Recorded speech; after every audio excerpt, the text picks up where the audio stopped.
Hello friends, let us discuss the question number second of exercise 2.1 of class 9th NCERT book, right? Question first को हमने पिछले video में discuss किया था। अभी हम क्वेश्चन नंबर सेकेंड को डिस्कस कर रहे हैं। क्वेश्चन है आपका right the coefficients of x square in each of the following. हमें यहाँ पे एक्स स्क्वायर का कोफिशिएंट लिखना है जो भी दिए हुए हैं first, second, third and fourth number, right. सबसे पहले फर्स्ट नंबर को डिस्कस करते हैं। फर्स्ट क्वेश्चन है हमारा 2 plus x square plus x, right. ये हमारा पोलिनोमियल दिया हुआ है और इस पोलिनोमियल में हमें एक्स स्क्वायर का कोफिशिएंट पता करना है। एक्स स्क्वायर का कोफिशिएंट पता करना है। तो सबसे पहले पोलिनोमियल में हमें ये देखना पड़ेगा कि एक्स स्क्वायर के टर्म्स कौन कौन से हैं, राइट। तो सबसे पहले तो यहाँ आप देख रहे हैं कि 2 है जो कि एक कांस्टेंट का टर्म है। उसके बाद प्लस एक्स स्क्वायर, यहाँ पे एक्स स्क्वायर का टर्म है। उसके बाद फिर एक्स का टर्म है, राइट। तो कहने का मतलब इस पोलिनोमियल में 3 टर्म्स हैं, 2 x square and x, right. तो हमें जो निकालना है कोफिशिएंट वो सिर्फ और सिर्फ एक्स स्क्वायर का निकालना है, right. Right the coefficient of x square, only we have to find the coefficient of x square, right. चलिए अब हम यहाँ देखते हैं कि एक्स स्क्वायर कोफिशिएंट कैसे निकालते हैं। इसे समझने से पहले हम इस चीज़ को डिस्कस करें कि अगर कोई टर्म दिया हुआ है 2x स्क्वायर, राइट, तो यहाँ पे एक्स स्क्वायर का कोफिशिएंट कितना होगा। ये आपका एक्स स्क्वायर है और इसका कोफिशिएंट ये है 2 है, राइट। 2 है क्योंकि एक्स स्क्वायर जिससे मल्टीप्लाइड है वो कौन सा नंबर है, वो 2 है, राइट। तो एक्स स्क्वायर का कोफिशिएंट कितना हो जाएगा, 2 हो जाएगा, ओके। सिमिलरली अगर 3x स्क्वायर दिया हुआ है तो एक्स स्क्वायर का कोफिशिएंट कितना होगा। एक्स स्क्वायर किस चीज से मल्टीप्लाइड है, 3 से मल्टीप्लाइड है, तो कोफिशिएंट ऑफ एक्स स्क्वायर कितना हो जाएगा, 3 हो जाएगा, राइट। और अगर मैं आपसे कहूँ कि -3x स्क्वायर दिया हुआ है, एक टर्म है -3x स्क्वायर, इसमें एक्स स्क्वायर का कोफिशिएंट कितना है, तो ऑब्वियस सी बात है कि एक्स स्क्वायर जो है किससे मल्टीप्लाइड है, -3 से मल्टीप्लाइड है। तो एक्स स्क्वायर का कोफिशिएंट कितना हो जाएगा, -3 हो जाएगा, राइट। तो यहाँ भी क्या है, 3 है मतलब +3 है। अगर कोई साइन नहीं दिया हुआ इसका मतलब क्या है, प्लस साइन है, दैट इज +3 हो गया। सिमिलरली यहाँ पे +2 दिया हुआ है, राइट। तो अभी अब हम इस पोलिनोमियल को लेके चलते हैं जिसमें कि एक्स स्क्वायर के कोफिशिएंट को देखना है, ओके। तो यहाँ पे एक्स स्क्वायर का टर्म सिर्फ और सिर्फ ये वाला आपको दिख रहा है, राइट। तो यहाँ पे हम लिखेंगे coefficient of x square, right. तो एक्स स्क्वायर यहाँ किस चीज से मल्टीप्लाइड है, अगर किसी चीज से नहीं दिया हुआ है इसका मतलब 1 से मल्टीप्लाइड है। एनीथिंग एक्स स्क्वायर है, अगर यहाँ पे कुछ दिया हुआ वैल्यू नहीं है, राइट, लाइक 2 नहीं दिया है, 3 नहीं दिया हुआ नहीं दिया हुआ है, 4 नहीं दिया हुआ है, इसका मतलब क्या है, ये 1 से मल्टीप्लाइड है। क्योंकि 1 इंटू एक्स स्क्वायर कितना होता है, एक्स स्क्वायर होता है। तो हम एक्स स्क्वायर का कोफिशिएंट कितना बोल सकते हैं, यहाँ पे 1 बोल सकते हैं, 1 है, राइट। अब साथ ही साथ हमें इस चीज का ध्यान देना है कि इसके पहले साइन क्या है, यहाँ 1 तो है, 1 इंटू एक्स स्क्वायर है, लेकिन ये प्लस है, +1 है, राइट। तो ये साइन के साथ आपको लिखना पड़ेगा, +1 लिखिए या 1 लिखिए, सिंपली एक ही बात है, राइट। मैं इसलिए साइन के साथ आपको बता रहा हूँ क्योंकि आगे जाके आपको अगर यहाँ पर नेगेटिव का साइन मिलता है तो एक्स स्क्वायर का कोफिशिएंट -1 हो जाएगा, क्लियर। तो यहाँ पर सिर्फ और सिर्फ एक ही टर्म है एक्स स्क्वायर का, ये वाला, जिसमें कि एक्स स्क्वायर का कोफिशिएंट आपका +1 है, राइट।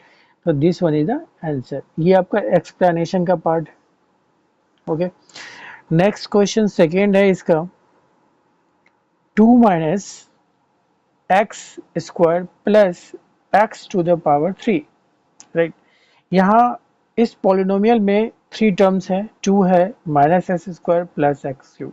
यहाँ पे भी हमें सिर्फ और सिर्फ एक्स स्क्वायर का कोफिशिएंट को ही ध्यान में रखना है।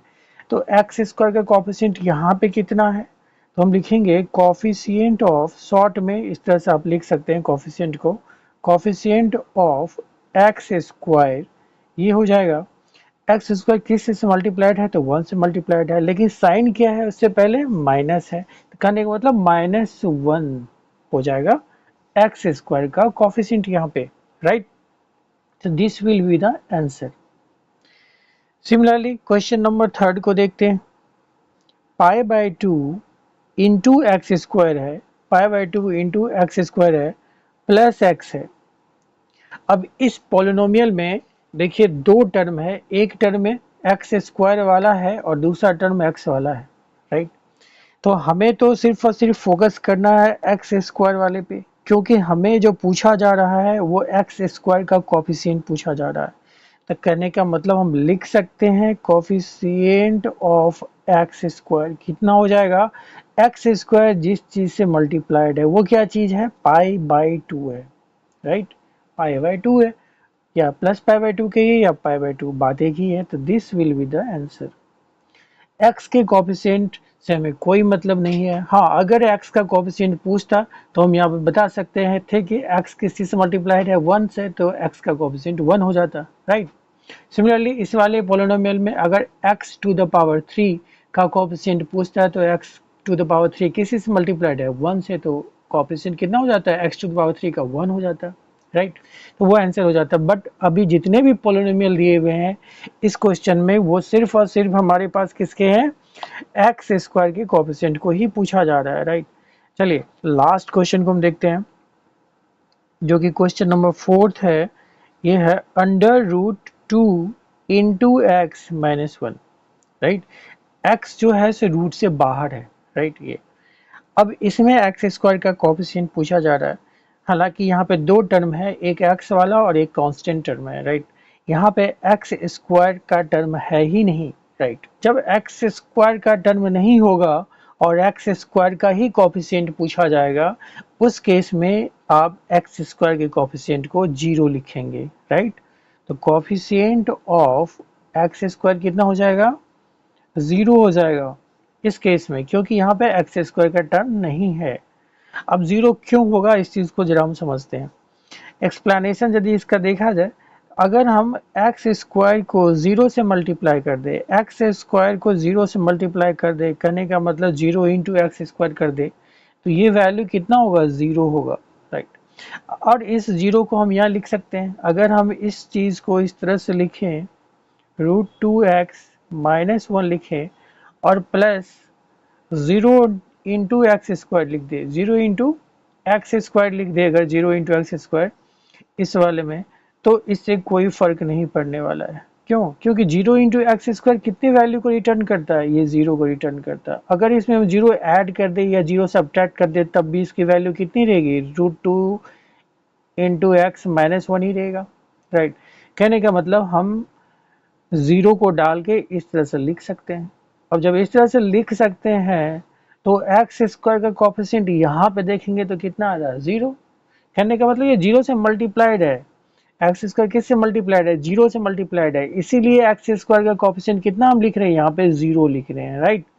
सो कोफिशिएंट ऑफ एक्स स्क्वायर 0 हो जाएगा। कोई भी टर्म, किसी भी टर्म का अगर, किसी भी वेरिएबल का अगर आपसे पूछा जाता है कि उसका कोफिशिएंट कितना है और वो टर्म, वो वेरिएबल इसमें नहीं होता है, राइट, तो कहने का मतलब उसका कोफिशिएंट कितना हो जाएगा, 0 हो जाएगा, क्योंकि वो इसमें एग्जिस्ट ही नहीं कर रहा है। फॉर एग्जाम्पल अगर रूट 2 इंटू एक्स माइनस 1 है और पूछे कि इसमें कोफिशिएंट ऑफ वाई कितना होगा, राइट, कोफिशिएंट ऑफ वाई कितना होगा, तो कोफिशिएंट ऑफ वाई की बात तो तब आएगी जब इसमें y वाला टर्म होगा। जब y का टर्म है ही नहीं तो कोफिशिएंट ऑफ y की बात ही नहीं होगी। अगर बात की जा रही है, बताइए आप कि कोफिशिएंट ऑफ y कितना होगा, तो वो कितना होगा, 0 होगा, क्योंकि 0 से जब y को मल्टीप्लाई करेंगे तो 0 होगा। तो यहाँ पे 0 ऐड कर दें या 0 इंटू वाई लिखें, बात तो एक ही है। तो उससे क्या होगा, इस पर कोई इफेक्ट नहीं पड़ेगा, ये एज इट इज इतना का इतना रह जाएगा। इसीलिए coefficient of y, coefficient of z, coefficient of x square, coefficient of x to the power 3, x to the power 4, anything, किसी का भी कोफिशिएंट क्या हो जाएगा, 0 हो जाएगा। बिकॉज ये जो है से इसमें एग्जिस्ट ही नहीं करता है, क्योंकि ये टर्म ही नहीं है इसमें, right. So these are the explanation, okay. अगर आपको सारी चीज़ें क्लियर हो गई हो और फिर भी कोई डाउट है तो आप बिल्कुल क्वेरी करें कमेंट सेक्शन से, मैं आपको उसका रिप्लाई करूंगा। और साथ ही साथ अगर सारी चीज़ें समझ में आ रही तो प्लीज़ लाइक शेयर करें and subscribe my channel. Thank you so much.